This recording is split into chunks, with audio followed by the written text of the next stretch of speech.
ka bang sabihin pero wala kang lakas ng loob na sabihin ang personal? I-shout out mo na yan! I-shout out mo na yan! Para sa ex, para sa crush, para sa magulang, para sa boss, para hindi ka na mahirapan, i-shout out mo na yan! Shout out sa umaga!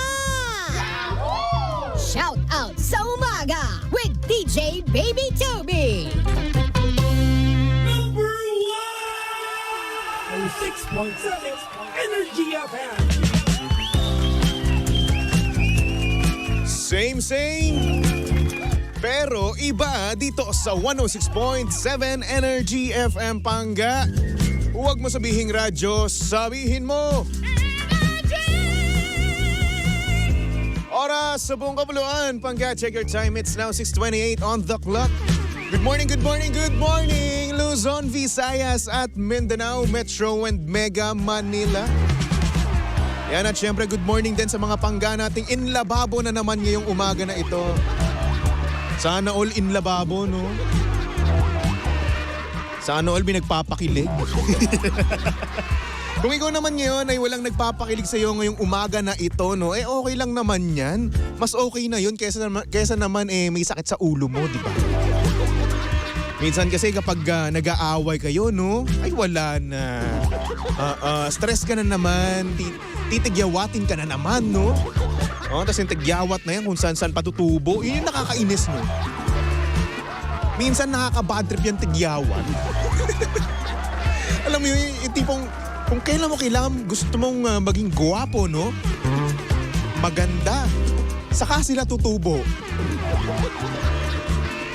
Alam niyo, ilang beses ko na yun naranasan eh. Yung tipong kapag meron kaming photoshoot, saka siya tumutubo, di ba? Tapos nakaka-bad trip, yung tubo pa mismo, doon pa mismo, sa kitang-kita sa picture. Yung nakakainis doon no? It's either sa pisngi mo or hindi naman kaya sa gitna mismo ng ilong. Yun yung nakakainis doon Kung saan mo halata, doon siya tutubo, no? Bad tweet. Sana pwedeng batukan din yung tigyawat, no? Yung tipong pausbong pa lang, papatukan mo na kaagad. Pero huy, ang sabi daw nila, wag mo daw kakalikutin yung tigyawat mo. Bakit? Kasi daw may tendency daw lumaki yan. Kaya kung ako sa'yo, wag mo na yung kalikutin, hayaan mo na lang. Alam mo, mas mahirap kasi yun di ba? Pag kinalikot yung isang bagay, ayun nga, mamagayan. Diba? Tapos nasaktuhan pa na yung kamay mo ay napakadumi, no? Siyempre, tamad ka maglinis, no? Tapos nasaktuhan mo pa na yung kuko mo, siksikan ng dumi. Ay nako. Kaya naman kung ako sa'yo, no? Maglinis ka muna ng kamay mo. Ay nako. Pero alam nyo ba, Pangga, no? Meron daw proper way para tirisin ang tigyawat. Ewan ko kung totoo yun, ha? Pero much better daw kung cotton buds daw ang iyong ipangtiris. I don't know if it's true, pero ayun, base sa aking mga nakikita, no? Mas safe daw yun kapag cotton buds. Kasi ang dami kayong germs sa ating kamay, no? Kaya kung ako sa'yo, gamitin mo lang yung cotton buds. Oo. Ay, nako. Buti na lang nga ngayon, no, Pangga? Yung tigyawat ko nag-subside na. Natuyo na siya. At buti na lang talaga, wala kaming photoshoot ngayon, di ba? Yes! Sa wakas. Ay, nako. Anyway, Pangga, saktong oras natin yun, 6:32 on the clock. At syempre, kasama nyo pa rin at kalandian ang hot baby boy ng radyo. Walang iba kundi si Baby Toby. At syempre, si Baby Toby ay live na live ngayon sa Energy FM Facebook page. Kaya naman kung gusto mo makita ang itsura ni Baby Toby ngayong umaga ng Wednesday, yan, pumunta ka lang sa Energy FM 106.7. Ayan, para naman nang sa ganun maging lucky charm si Baby Toby, di ba? O malay mo. ako pa yung maging dahilan ng promotion mo sa trabaho, di ba? Ganyan tayo, di ba? Lucky charm ng iba. Ay nako. Uy, shoutout nga pala sa mga pangga natin dyan sa palengke, no? Hello po sa inyong lahat. At syempre, hello din sa mga pangga natin dyan sa bus terminal, sa tricycle terminal. Hello po sa inyong lahat. At wag natin kakalimutan yung mga pangga natin dyan sa karinderya. Hello po sa inyong lahat, no? Sana naman, napakasarap ng kain mo ngayon. Diba? Alam niyo, namimiss ko na talaga yung tawag dito, tapsilog. Tosilog. Kasi nung last time na kumain ako ng silog, no? Hindi ako nakakain ng tosilog. O baka naman 2 years na ako ngayon, no? Sa Energy FM, saktong-sakto, oh. 2 years na ako dito mismo sa Energy FM. At baka naman ngayong anniversary ko, oh. Oh, ex-deal tayo. Anyway, good morning kay Boyet Fuente from Edmonton, Canada. Uy, social from Canada. Alam niyo, minsan gusto ko pumunta ng Canada eh. Tapos pupunta lang ako doon, tatambay lang, tapos uwi na rin. Grabe no, ganun kakayaman no. Pupunta lang ng Canada para tumambay. Or kung gusto mo sumiar, pumunta ka ng Korea. Ay nako, hello din kay Leia Sumido. Ayan, sabi niya good morning po. Good morning din sa'yo. Hello din kay Brave Kyung-soo. Wow, Koreano to.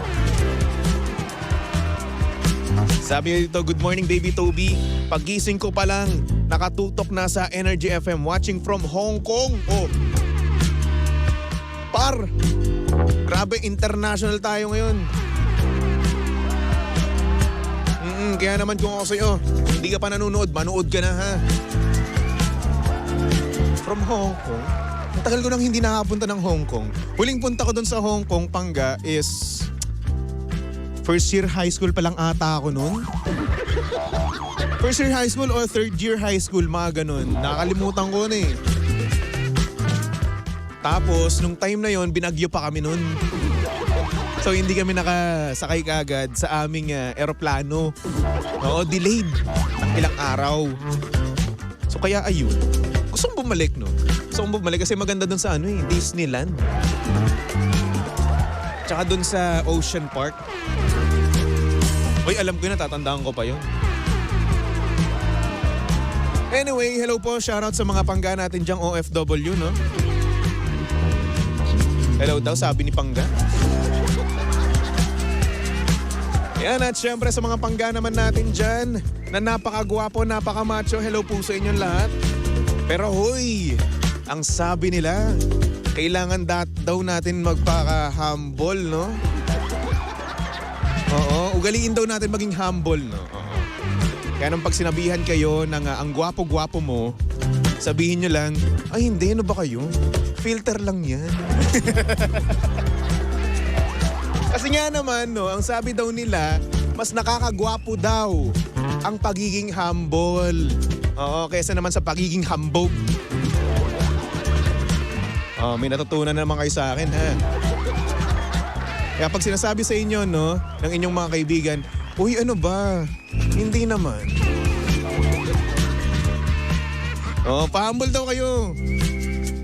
Para naman gumwapo pa kayo lalo. Anyway, saktong oras natin yon, 6:36 on the clock. Kaya naman, Pangga, simulan na natin ang programang Shoutout sa Umaga. I-shout out mo na yan! Number 1, 06.7 Energy FM. Good morning, Luzon, Visayas at Mindanao, Metro and Mega Manila. At syempre, good morning din naman sa mga pangga natin dyang hiniwalayan ng kanilang jowa. Pero ayun na nga, nung naghiwalay sila, talaga nga namang sinisiraan siya.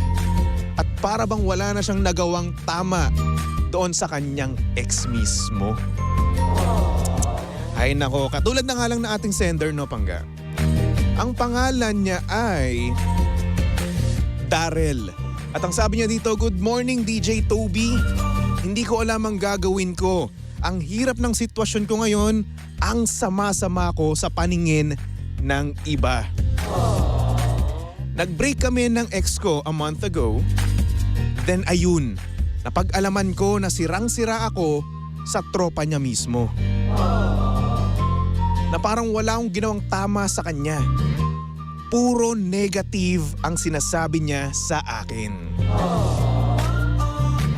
Gustong-gusto kong ipaliwanag yung side ko, pero hindi ko magawa.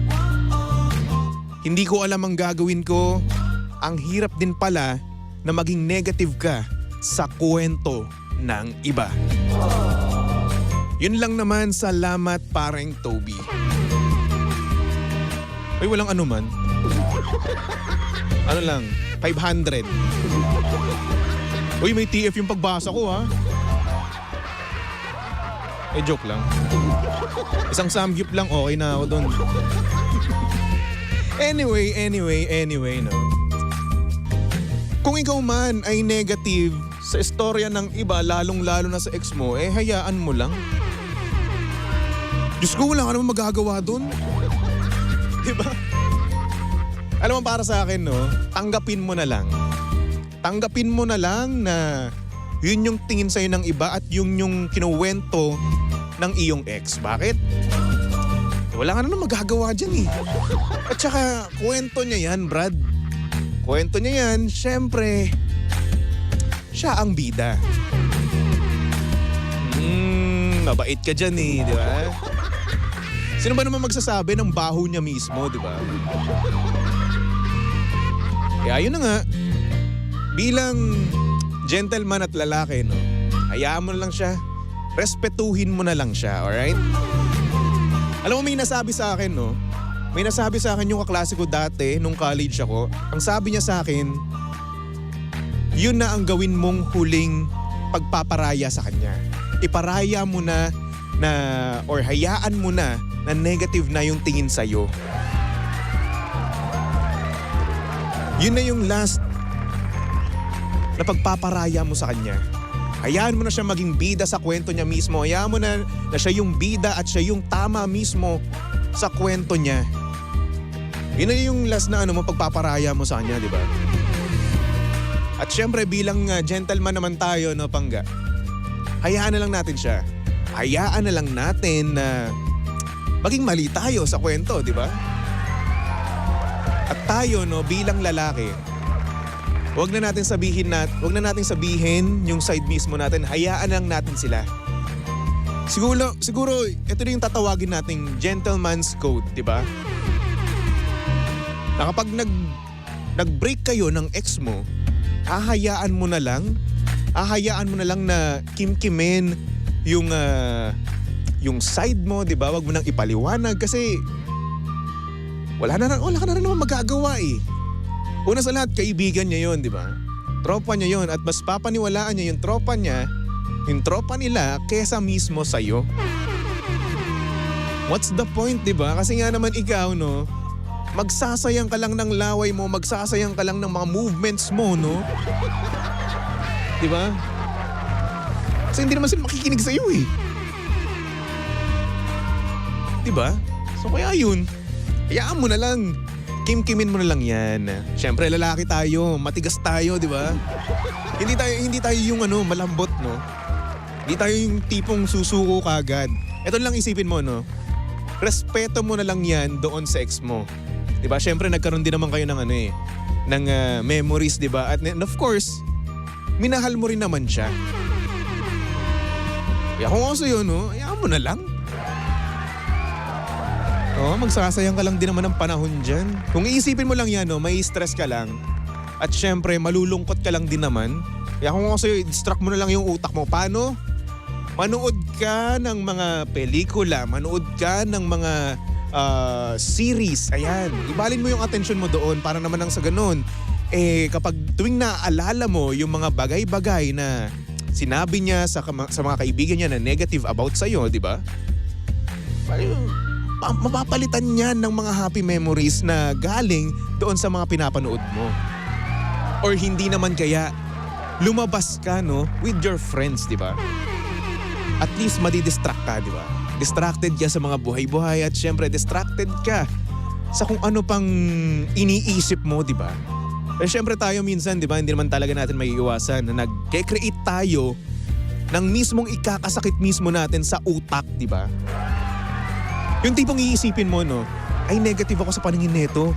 Ano ba ang dapat kong gawin, di ba? Ay ano ba, puro negative na lang ba tingin sa akin? Yun mismo yung yun mismo yung iisipin natin no? Tapos tayo syempre bilang gusto rin natin i-please yung ibang tao, no? People pleaser tayo. So iisip tayo ng mga paraan para maipakita din sa iba or maihatid yung mensahe mismo natin, yung side mismo natin ng istorya, di ba? Pero Brad, kung gagawa ka pa ng effort, di ba parang nakakatamad lang din? Busy ka na nga sa trabaho mo, busy ka na nga sa buhay mo. Di ba dadagdag pa yun? Iisipin mo pa yun? Iisipin mo pa yung mga effort mo para maipahatid yung side mismo ng story, yung side mo sa istorya, di ba? Which is sila naman, wala naman silang pake, no? Kasi una sa lahat, naniwala na sila dun sa ex mo, no? Kaya kung ako sa'yo, hayaan mo na lang. At tandaan mo, Panggano, gentleman's code, alright? Kimkimin na lang natin yung side mismo natin at hayaan lang natin na i-hate tayo ng mga tropa ng ex natin, no? Kasi syempre, una sa lahat, part yun ng pag-move on mo di ba? Mag-move on ka sa ex mo at mag-move on ka rin sa mga tropa niya. Kung ako sa'yo, hayaan mo na lang. Elbowin mo na lang. Una sa lahat, siguro naman, may times din naman na pinag-uusapan kanila behind your back, di ba? So hindi mo rin naman sila tunay na kaibigan. Malay mo, di ba? Sila pa nga yung nag-udyok na makipaghiwalay yung yung girlfriend mo sa'yo, di ba? Minsan may ganun, no? May mga kaibigan yung jowa natin na nag-uudyok na makipaghiwalay doon mismo sa'yo.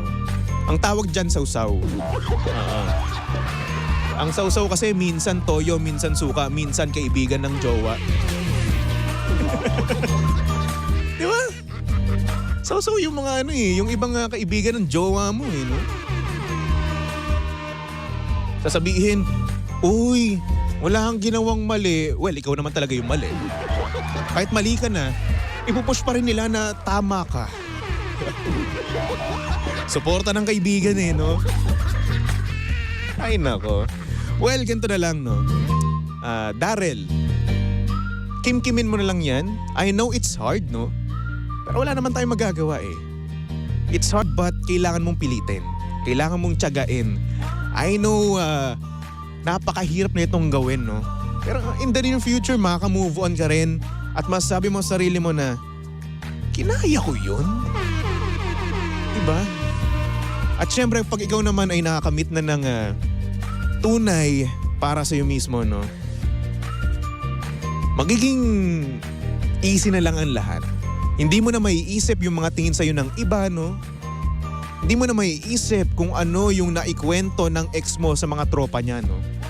Kasi nasa tamang tao ka na Masaya ka na ngayon. Diba? Ngayon kung may another jowa na yung ex mo, hayaan mo lang. Hayaan mo na siya. Kung iniisip ng mga tropa niya or iniisip niya mismo na nasa better na siya na tao, no? Then good. Maging proud ka sa kanya, no? Maging proud ka dahil nakamit na siya ng isang taong para mismo talaga sa kanya. Diba? Ganun na lang. And I'm sure din naman na ikaw rin naman. Makakamit ka lang din naman, no? Siguro hindi pa sa ngayon, no? But who knows? Malay mo, di ba? Meron kang plot twist ng December. Hoy! Ilang araw pa lang bago magpasko, di ba? 40 days pa. O malay mo, within 40 days, no?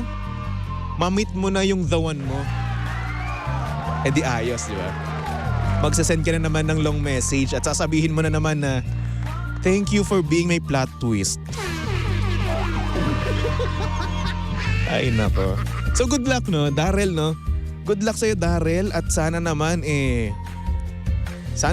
maka-move on ka ng maayos at sana kayanin mo no. Kayanin mo na kimkimin yung mga batikos sa'yo, yung mga negative na sinasabi about sa'yo no. Yung mga pagpaparinig na yan, sana kayanin mo, alright?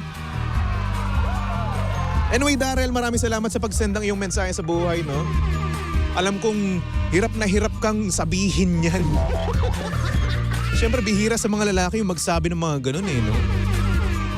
Ay nako. Anyway, sa mga pangga natin dyan na gustong mag-send na kanilang mensahe sa buhay, yung mga bagay na hindi nila masabi ng personal, ayan, pumunta lang kayo sa aking Facebook page. Hanapin nyo lang Baby Toby 1067. Chat lang kayo dyan, voice message or tumawag. Wala. Kung ano gusto nyo, yun na yung gawin nyo ha. Wala pong bayad dyan. Feel free, alright? Sabi dito sa comment section ni Mami Rosie Lopez, di may iwasan lalo pag di tanggap ng iyong ex ang breakup nyo. Tama. Di talaga may iwasan yun. Bakit? Kasi baka naman kasi biglaan kayo naging nag-break di ba? Tapos ayun, sa kadahilanan na hindi niya matanggap na iniwan siya ng taong mahal niya. Ayun, pinaparinggan ka. In short, bitter, di ba? Anyway.